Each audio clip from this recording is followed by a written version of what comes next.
So for this problem, you notice we have an ordinary wire here. Okay, and we're asking what's the magnetic field that goes around this wire dependent on the current. So we're going to go ahead and take Ampere's law here.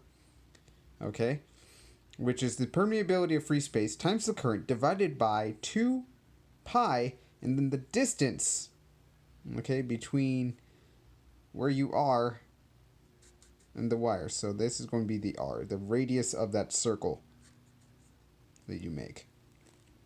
All right, so this first part, this mu here is a constant. It's called the permeability of free space. It's a magnetic constant. So this number will always be the same. Okay? And for this problem, I'm asking you two things. Number one, in order to solve this problem, you're going to need to know two things, right? If you want to find the magnetic field, you notice your two unknowns are I and R. So for this problem, I, or your current, is 2 amps.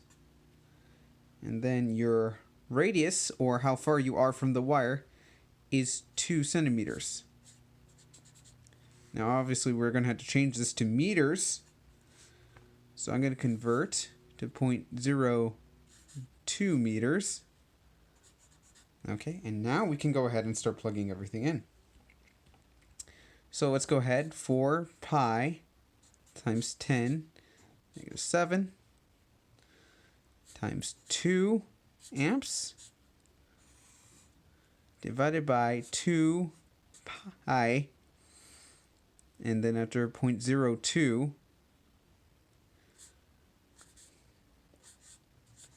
meters. Now, I don't know if you noticed this, but we can actually save some time if you want to eliminate variables. Notice that goes by, that cancels that out, that cancels this out. Okay, so in the end, we can actually go ahead, or you can just type in the entire thing into a calculator. I'm going to bust out my T30 here. So 4 times pi times 10 to the negative 7. Do you know, I could have taken a shortcut here, times 2, right?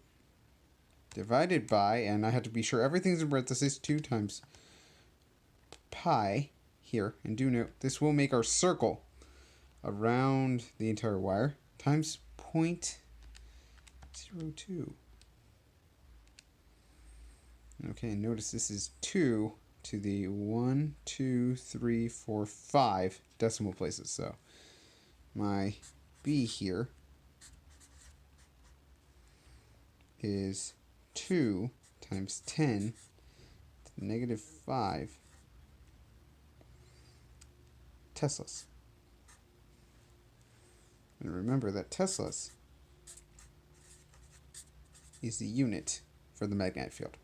All right, there's going to be a problem in the next slide. I encourage you to go ahead and try that out. See you next time.